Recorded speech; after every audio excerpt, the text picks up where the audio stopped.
Hai Sobat AdSense, kembali lagi di EdTalk, AdSense Talking. Sesuai janji sebelumnya, hari ini kita akan membahas mengenai kontribusi generasi muda di era digital. Tentunya masih bersama narasumber kita, Kak Anin. Oke, jangan lupa simak terus video ini sampai akhir ya.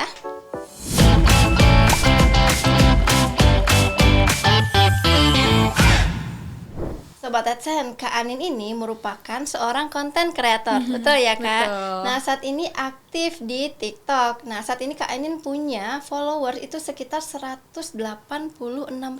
Iya. Betul ya Kak? Wah, luar biasa banyak sekali. Alhamdulillah. Nah, Kak Anin mungkin boleh jelaskan nggak awal mula terjun di dunia TikTok nih Kak?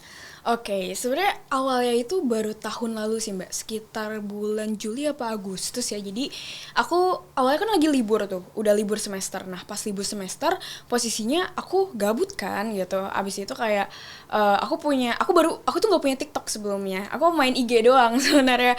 Terus akhirnya aku download TikTok. Terus seru gitu di TikTok konten-kontennya, dan sekarang trennya tuh udah berubah. Kalau misalkan stigma orang-orang ke TikTok joget-joget doang, enggak. Sekarang tuh udah berubah, lebih ke banyak konten edukasi, konten yang menurut aku informatif lah ya. Jadi menurut aku TikTok sekarang udah nggak yang cuman joget-joget doang atau cewek-cewek cantik doang gitu, tapi udah banyak influencer yang arahnya ke education content creator tuh ke TikTok. Nah sampai akhirnya aku waktu itu pun baru selesai praktek sidang yang hukum acara pidana kan, and then setelah itu aku punya footage video aku dalam bersidang, sebagai waktu itu aku jadi penasihat hukum kan, pengacara gitu ceritanya. Nah terus ya udah aku masukin lah footage-nya gitu, video-videonya aku edit. Sebenarnya editnya biasa aja juga sih Mbak, cuman kayak ngedit menggabung-gabungkan video, nge-merge video aja, terus aku kasih sound, terus aku posting. Awalnya tuh waktu itu belum FYP Mbak, tapi seminggu kemudian tiba-tiba ramai banget, dan itu yang sampai sekarang masih aku pin gitu. Kalau kalian lihat di TikTok aku itu sekitar berapa ya, kayaknya 6 juta viewers apa ya, aku lupa gitu, sekitar segituan, pokoknya jutaan lah viewersnya. Jadi awalnya gara-gara konten itu sampai akhirnya aku ngonten yang lain gitu. Dan sebenarnya sebelumnya juga aku sempat deket gitu sama cowok, dan aku sempat ngonten juga kedekatan aku sama dia, biasalah bucin Ira gitu. To be very honest, pernah ada di posisi itu. Betul. Gitu. Ya udah itu juga rame kan gitu, karena waktu itu sama-sama anak hukum juga, posisi itu rame. Terus akhirnya aku develop juga ke konten-konten edukasi hukum, tapi gimana caranya konten edukasi hukum aku itu tetap bisa nyampe ke orang awam. Karena kan kalau kita berbicara hukum kayaknya berat banget gitu ya Mbak, kayak bakal hukum tuh sulit dipahami, bahasanya susah dan lain-lain. Nah, aku bikin konten yang sekiranya mengedukasi, tapi targetednya itu ke teman-teman yang sebenarnya mengerti hukum dalam bahasa yang lebih praktis. Akhirnya aku bikin waktu itu ada konten tentang gimana sih caranya menanggapi razia oleh polisi, razia kayak kendaraan gitu. Gimana sih menanggapi kalau misalnya di sekolahan kan sekarang udah banyak razia handphone segala macam ya Mbak. Gimana cara kita untuk merespon hal tersebut gitu. Jadi aku memberikan langkah-langkah preventif maupun cara merespon ketika kalian menghadapi hukum gitu. Dan itu buat apa ya, level yang maksudnya yang ya udah relevan sama masyarakat, dan itu FYP juga. Akhirnya dari situ aku expand sampai sekarang konten-kontenku tuh lebih ke self improvement gitu. Edukasi juga ada. Aku sering kadang karena aku kan aktif di organisasi yang leadership dan lain-lain, sering aku share, dan aku membangun personal branding juga. Jadi ketika aku dapat pencapaian aku posting juga gitu. Tujuannya doesn't mean bukan buat show off atau apa, tapi maksudnya buat kayak memotivasi aja gitu. Sebagai mahasiswa ya kita aktif, kita berprestasi kayak gitu. Jadi konten aku cukup banyak dan gemuk gitu, gemuk akan segmen-segmennya tentang apa gitu, niche-nya tentang apa awal-awal, tapi memang tentang hukum, tapi makin kesini lebih ke self improvement. Kenapa self improvement? Karena lebih relevan sama mereka, dan secara marketnya juga lebih luas. Jadi aku berpikir bahwa aku bisa lebih menyebar luasan kebermanfaatan ketika memang kontennya lebih relevan dan lebih luas yang bisa dikonsumsi oleh masyarakat kayak gitu. Oke, jadi konten edukasinya banyak ya Kak sebetulnya. Lumayan ya, lagi. mulai dari self improvement, Betul. terkait hukum juga ada Hukum. gitu. Oke, nah apakah butuh skill memang komunikasi yang baik nih Kak untuk jadi konten kreator? Kayaknya banyak mungkin sobat AdSense di luar sana yang mau jadi konten kreator juga nih. Mungkin kalau lagi-lagi ya, kalau berbicara terkait komunikasi, public speaking, butuh, tapi pinter-pinter aja kita membangun konten kita. Kalau misalnya Mbak Raisa lihat atau teman-teman lihat gitu, sobat AdSense lihat gitu, konten aku emang kebanyakan yang ngomong, enggak. Kalau teman-teman lihat, pasti konten aku tuh lebih banyak cuman serpihan video doang, footage doang, terus aku masukin kata-kata doang. Quotes gitu. Yang quotes-quotesnya ada beberapa yang memang aku ambil dari wise men say lah gitu, ada juga yang kayak memang original dari aku dan cara mindset aku dalam berpikir gitu menanggapi dinamika kehidupan gitu. Jadi sebenarnya nggak juga, bahkan aku punya banyak temen mbak, ketika aku ketemu langsung sama orangnya itu introvert banget, dia nggak ngomong mbak, tapi dia content creator gitu, banyak banget gitu. Jadi nggak harus yang extrovert ataupun yang suka ngomong gitu. Banyak kok yang maksudnya kalau misalnya teman-teman di sini punya rencana sebagai content creator, ayo gitu, silahkan gitu berkarya. Karena posisinya aku sendiri gitu, walaupun aku suka ya berbicara di depan umum, tapi konten-kontenku agak less effort sih mbak. Aku cuman bikin video potongan terus aku masukin quotes-quotes atau kayak kalimat-kalimat bijak lah gitu, yang dimana kenapa sih aku jarang ngomong? Sesimpel karena aku mager lagi. Aku mageran ya mbak sebenarnya ya. Dan kalau teman-teman aku juga content creator banyak yang bikin konten a day in my life, aku tuh jarang banget mbak. Karena walaupun aku content creator, tapi aku tuh sebenarnya nggak terlalu suka kayak hidup aku kayak misalkan aku lagi makan dikontenin gitu, aku lagi ngapain, aku males banget lagi orangnya gitu. Jadi kayak ketika aku lagi liburan atau apapun ya enjoy aja, enjoy di momen. Aku bukan yang mengkontenkan benar-benar semuanya gitu, dan aku juga memfilter lah mana yang sekiranya bisa dikonsumsi publik dan mana yang tidak gitu. Oke, jadi kontennya sangat bervariasi juga gitu ya, betul, Kak Anin. betul. Nah sebetulnya apa sih yang ingin Kak Anin sampaikan ke audiens gitu, ke target audiensnya kakak dari menjadi seorang content creator? Oke, pertama lagi-lagi mungkin karena backgroundku seorang advokator gitu selama di kampus. Sesimpel aku pengen mengadvokasikan hal-hal yang sekiranya bisa membawa ke arah lebih baik sih mbak. Sesuatu yang mereka tadinya tidak tahu menjadi tahu. Dan gimana caranya dapat dipahami oleh masyarakat secara luas. Karena banyak banget konten-konten hukum, konten-konten yang berat tapi nggak nyampe gitu. Akhirnya mereka nggak FYP, ataupun yang FYP kadang hanya masuk ke market-market yang paham gitu. Makanya aku berusaha untuk menjadi ibaratnya sambung lidah gitu, sesuatu informasi yang sekiranya dapat dipahami masyarakat lebih luas gitu. Jadi harapannya ya kalau hukum ya, maksudnya supaya masyarakat lebih memahami hukum lebih bijak, lebih dalam, dan kedepannya mereka bisa melek hukum dan cerdas secara hukum. Lalu yang kedua, kalau self improvement, ini yang menjadi target aku sekarang adalah woman empowerment, perempuan gitu. Berdaya gitu ya. Berdaya lagi. Masalahnya gini mbak, aku tuh kadang sering banget ya, jangankan dari secara data ya, bahwa aku sendiri perempuan dan rekan-rekanku banyak perempuan, teman-temanku, saudaraku dan lain-lain banyak gitu yang mengalami hal-hal yang keliru dalam pemikiran seorang perempuan, yang dimana kan seharusnya women support women, perempuan harus saling mendukung, tapi banyak banget yang mindsetnya itu masih keliru, yang sebenarnya aku sebagai perempuan yang aku juga masih belajar sebenarnya, tapi aku pengen kita sama-sama belajar. Jadi aku hanya membagikan mindset yang selama ini aku terapkan sebagai seorang perempuan dalam menanggapi atau merespon suatu kehidupan gitu, dalam merespon gimana caranya kalau misalnya kita suka sama laki-laki, cara kita memposisikan diri sebagai perempuan yang baik gimana gitu, lalu gimana caranya kita sebagai perempuan perlu untuk mengejar pendidikan di atas segalanya atau ketimbang laki-laki, gimana sebagai perempuan kita harus santun, gimana sebagai perempuan kita harus fokus ke diri sendiri instead of memikirkan orang lain atau peduli dengan omongan orang lain gitu, yang full of battle, yang kompetitif dan sebagainya. Jadi itu yang pesan yang aku ingin sampaikan adalah memberdayakan para perempuan ini. Aku yakin perempuan itu punya banyak potensi, aku yakin perempuan-perempuan Indonesia itu cerdas, dan aku selalu percaya ketika perempuannya maju, ya secara nggak langsung negara kita bakal maju. Karena if you teach a man, you will teach individual gitu. Tapi kalau misalnya kalau kalian teach perempuan, kalian building generation gitu. Jadi aku selalu percaya bahwa aku pengen perempuan kita maju dengan cara sesimpel aku ngonten gitu. Lagi-lagi ini berkaitan sama advokasi gitu, advokasi ke perempuan tapi dengan cara yang ringan lewat konten gitu. Oke, jadi ini Kak Anin membawa misi yang besar banget sih sebenarnya Kak. Betul, gitu ya, tapi melalui sosial media. halnya simpel aja gitu lewat Betul. konten, tapi sebenarnya misiku besar untuk Indonesia. Wah, luar biasa sekali. Jadi tidak salah lagi ya, memang Aduh. karena prestasinya luar biasa.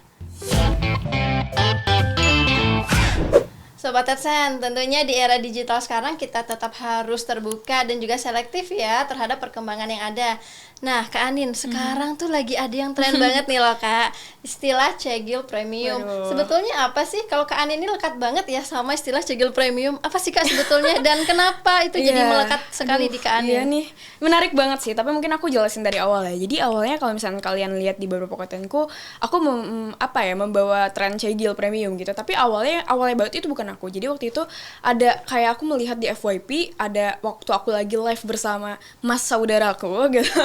Kayak ada gitu yang motong-motong gitu. Terus di komenannya, gila nih Kak Anin cegil banget. Terus yang ada yang ngebales, iya tapi cegil premium gitu. Baik. Nah terus aku lupa siapa. Nah makanya buat kalian yang pertama kali nyebut itu, kalau mau DM aku boleh banget sih, karena aku thanks to ya mbak-mbak yang komen lucu itu sih. Akhirnya dari Jadi situ, tren ya? iya awalnya aku juga wah menarik banget istilahnya gitu. Akhirnya aku bikin konten, tapi aku bikin kontennya membawa istilah itu gitu. Aku bilang tetaplah jadi cegil premium yang bla bla bla bla, dalam artian yang arahnya adalah walaupun sebucin apapun kalian, secinta brutal apapun kalian sama laki-laki, kalian tuh harus tetap fokus sama pendidikan dan karir. Itu tidak bisa dikesampingkan sama sekali gitu. Jadi sebenarnya tren cegil premium awalnya juga kan sebenarnya istilah cegil di TikTok banyak banget ya Mbak. Betul. Karena lagu Mbak Taylor Iya. Swift tuh banyak yang bilang kalau lu penikmat lagu dia lu tuh cegil gitu.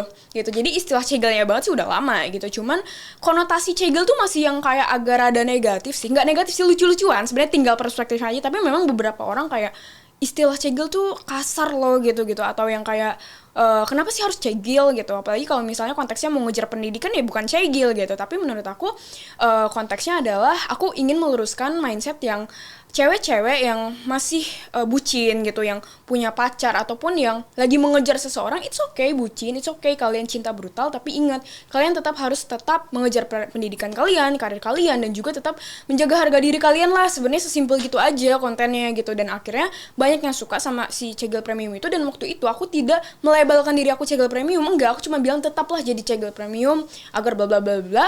Tapi komen-komenannya malah, iya aku pengen kayak Kak Anin biar jadi cegil premium. Jadi kayak terus aku suka dibilang ketua cegil premium apa gitu. Padahal sebenarnya aku nggak bermaksud melabelkan diriku, tapi aku pun masih belajar menjadi seorang si cegil premium itu gitu. Kayak gitu sih Mbak. Oke, jadi memang kalau kita tuh cinta boleh gitu ya Kak Anin? Boleh banget. Tapi tetap harus improve Iya, diri jadi ya. ngejar cowoknya itu bukan dengan ngejar dia secara brutal, tapi kita justru ngejar pendidikan dan karir, fokus ke diri sendiri.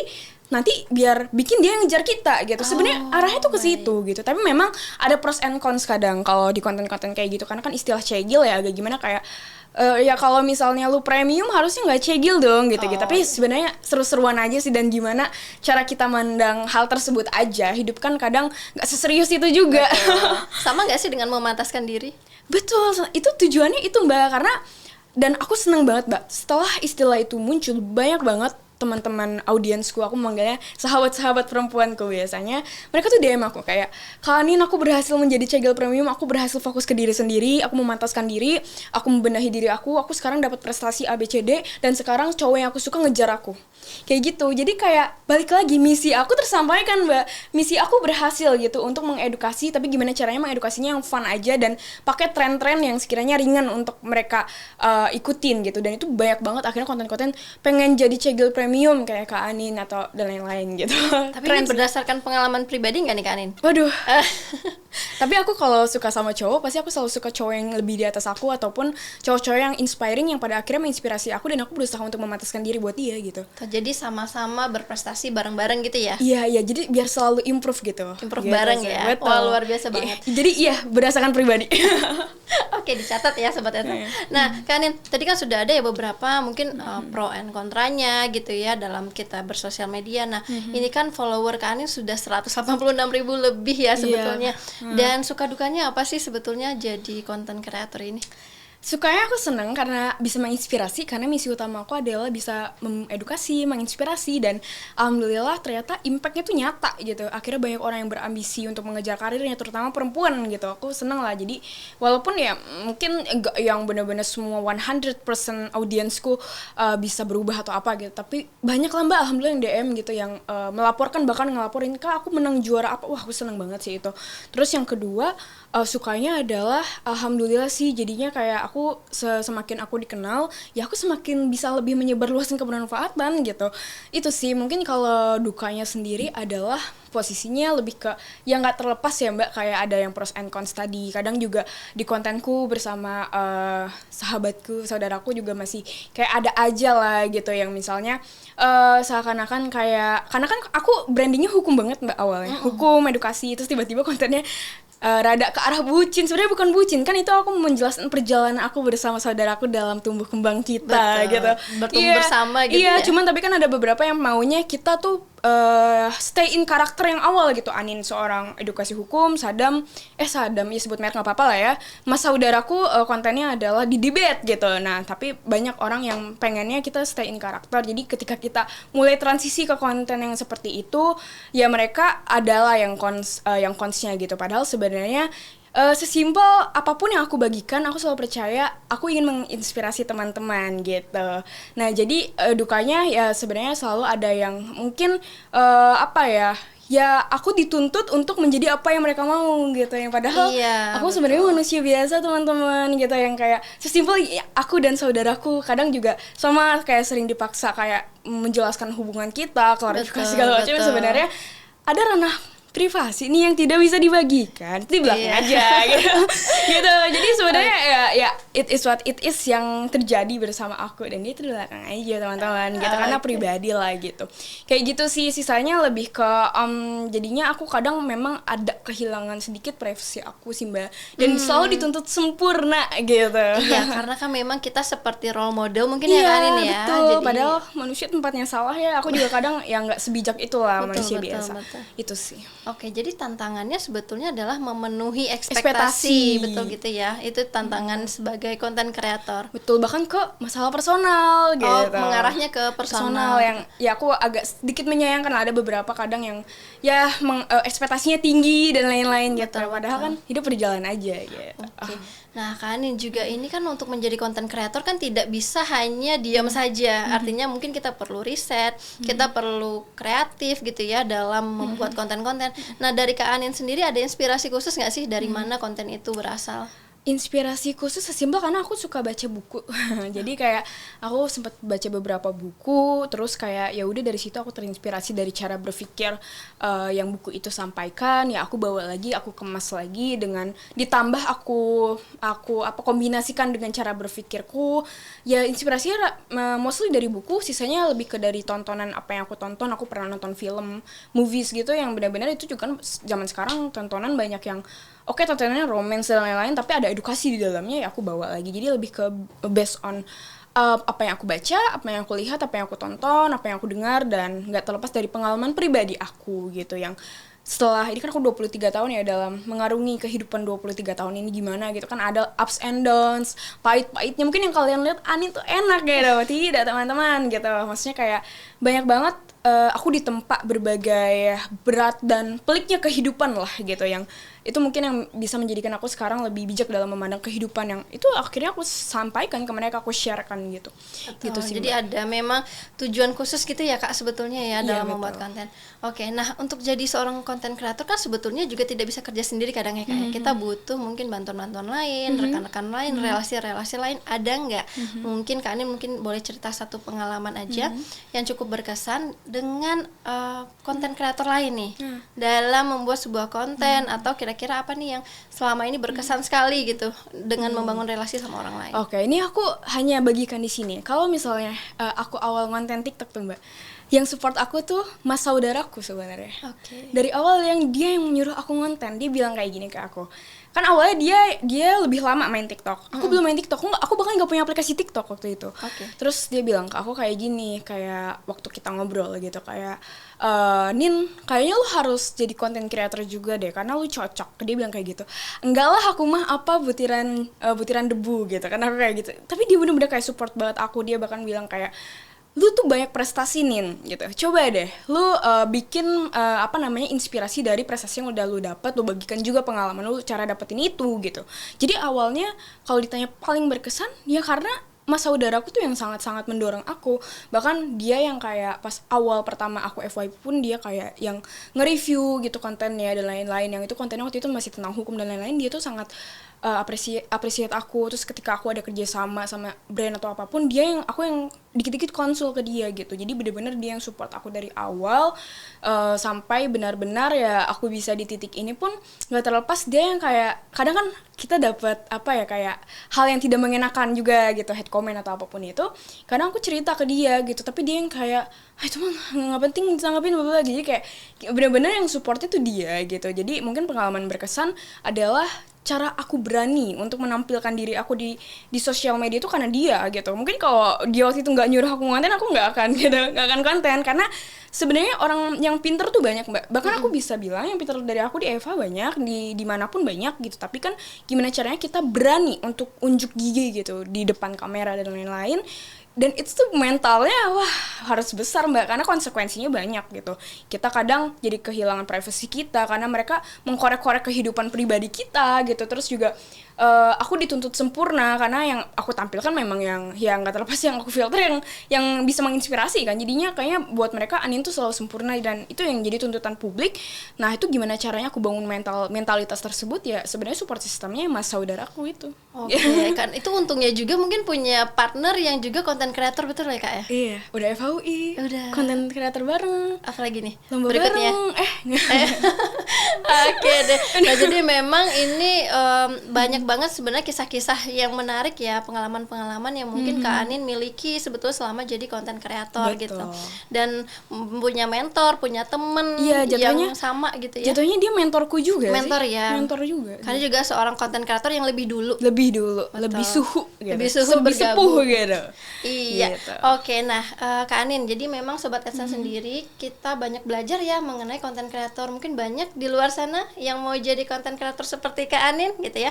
Jadi bisa ya ditonton video-videonya.